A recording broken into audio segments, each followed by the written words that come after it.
समांतर प्लेट संधारित्र की धारिता जब उसकी प्लेटों के बीच आंशिक रूप से परावैद्युत पदार्थ रखा हो। अब इस समांतर प्लेट संधारित्र है, जिसकी ये पहली प्लेट एक्स प्लेट है, ये वाई प्लेट है, और इन दोनों प्लेटों के बीच की जो दूरी है वो स्मॉल डी है। ठीक। तो माना कि समांतर प्लेट संधारित्र की एक्स वाई प्लेटों के बीच में किसी परावैद्युत पदार्थ की पट्टी रखी गई है ना। इस पट्टी का जो परावैद्युतांक है वो कैपिटल के है, और इसकी जो मोटाई है ये टी मोटाई की पट्टी है। यहां पर ये जो पट्टी है इसकी मोटाई कितनी है? स्मॉल टी है। अब एक्स से वाई प्लेट के बीच की दूरी वो स्मॉल डी हो गई, है ना, और ये टी मोटाई की पट्टी हो गई। तो बीच में खालिस्तान ये हवा है ना। तो हवा में दूरी कितनी हो जाएगी? इस पूरी दूरी डी में स्मॉल टी को घटा देंगे, है ना। तो जो वायु में दूरी होगी वो डी माइनस टी हो जाएगी, और इस परावैद्युत पट्टी की जो मोटाई है वो कितनी है? स्मॉल टी है ना।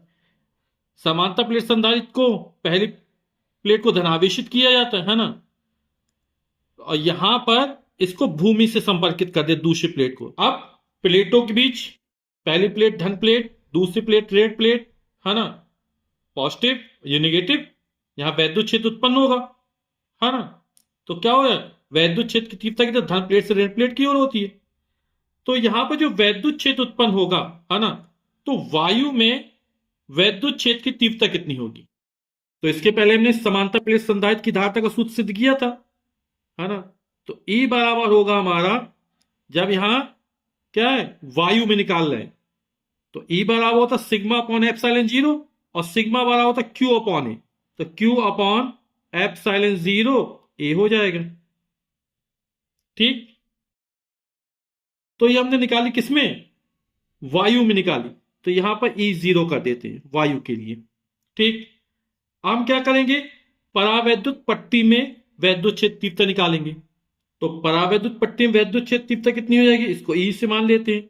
तो E बराबर हो जाएगा हमारा, यहां पे K और आ जाएगा, Q upon K epsilon zero A हो जाएगा। ठीक। अब एक्स वाई प्लेटों के बीच विभव कितना होगा, है ना। हम मान लेते हैं कि एक्स वाई प्लेटों के बीच विभवांतर कितना है? V है ना। तो आप लोग जानते हैं विभव किसे कहते हैं? एकांक आवेश को अनंत से वैद्युत क्षेत्र तक लाने में जो कार्य करना पड़ता है उसे उस बिंदु पर वैद्युत विभव कहते हैं, जिस बिंदु तक लाया जाता है ना। तो हम मान लेते हैं कि प्लेटों के बीच विभवांतर कितना है? V है। तो हमने प्लेटों के बीच विभवांतर कैपिटल V माना, तो V वाला क्या हो जाएगा? एकांक आवेश को D माइनस टी, जो वायु में दूरी कितनी? D माइनस टी है। तो D माइनस टू दूरी वायु में, और स्मॉल टी दूरी परावैद्युत पट्टी में चलाने में किया गया कार्य। आप लोग जानते हैं वैद्युत क्षेत्र तीव्रता E बराबर V अपॉन डी होता है। तो V बराबर E इंटू डी हो जाएगा, यानी कि इसमें D का गुणा करना है ना। अब D यानी दूरी, तो अब वायु में दूरी कितनी है? तो वायु में वैद्युत क्षेत्र तीव्रता E जीरो, और दूरी कितनी है? D minus T. तो वैद्युत क्षेत्र तीव्रता गुणे दूरी, प्लस था प्लस लगाया। अब टी परावैद्युत पट्टी है, इसमें वैद्युत क्षेत्र तीव्रता E है, और दूरी यानी टी ही टी है। ठीक। मान रख देते हैं। तो E जीरो का मान कितना है? Q upon epsilon zero A D minus T, plus E का मान है Q अपॉन के एप्सिलॉन जीरो ए इंटू टी। ठीक। अब क्या करेंगे? यहां पर Q एप्सिलॉन जीरो ए कॉमन निकाल लेंगे, Q अपॉन एप्सिलॉन जीरो ए। तो अंदर कितना बचा रहेगा? यहां से बचेगा D माइनस टी, प्लस लगाया, Q अपॉन एप्सिलॉन जीरो ए निकल गया, तो ऊपर बचा T, नीचे बचा K, तो यानी T अपॉन कैपिटल K। अब हमें संधारित्र की धारिता निकालनी है ना। तो आप लोग जानते हैं C बराबर क्या होता है? Q upon V। तो संधारित्र की धारिता C बराबर होता है Q अपॉन V। जहां प्लेटों पर आवेश था, पहली प्लेट धनावेशित थी Q आवेश से, दूसरी प्लेट ऋणावेशित, तो Q अपॉन V। Q और V अभी हल निकाला अपन ने, ये है Q upon epsilon 0 A D minus T plus T upon capital के। क्यू से क्यू कैंसिल हो जाएगा, एप्सिलॉन 0 ए ऊपर पहुंच जाएगा तो हमारी धारिता निकल आएगी। तो C बराबर हो जाएगा epsilon 0 A upon T minus T plus T upon capital K. तो यही हमारी समांतर प्लेट संधारित्र की धारिता निकल आई जब उसकी प्लेटों के बीच आंशिक रूप से कोई परावैद्युत पट्टी रखी हुई हो। अब यहां पर ये जो परावैद्युत पदार्थ है ये पूरे स्थान पर भरो, यानी यहां से यहां कोई भी बीच में वायु ना हो, पूरे में परावैद्युत पदार्थ रखा हो।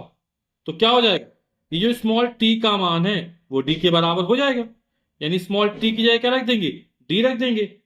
अब क्या है, पूरे स्थान पे परावैद्युत पदार्थ बढ़ा है प्लेटों के बीच, तो टी का मान डी के बराबर हो जाएगा। तो जहां टी है वहां डी रख देंगे, तो सी बराबर हो जाएगा epsilon 0 A upon D minus D plus D upon K.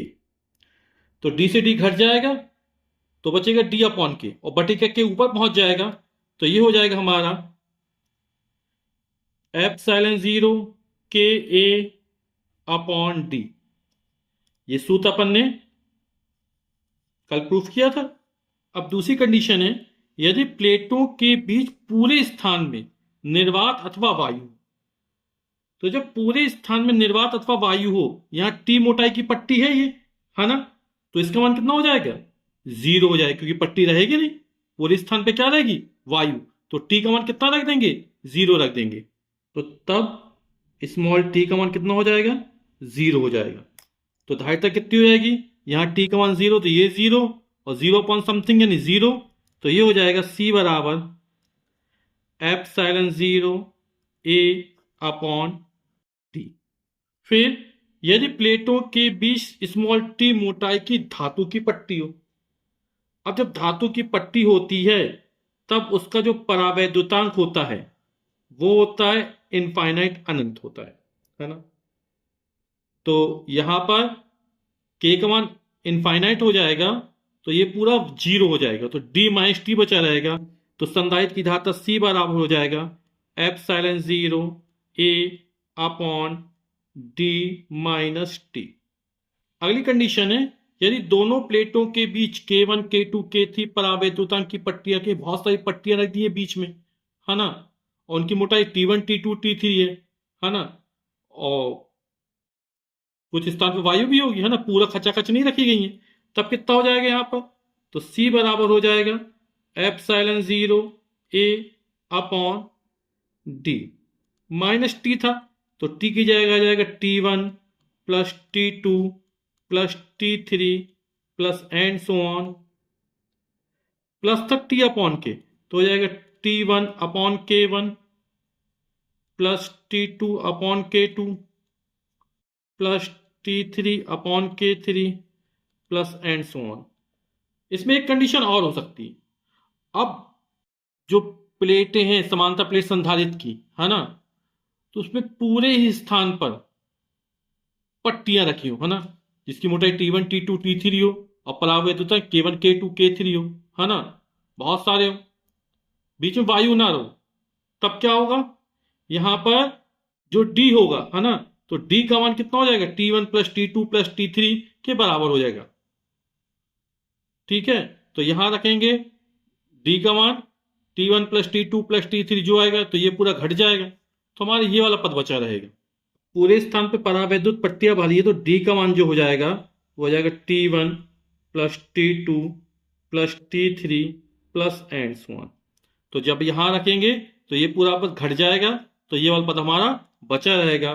तो C बराबर हो जाएगा epsilon 0 A upon T upon K1 plus T2 upon K2 plus T3 upon K3 plus and so on.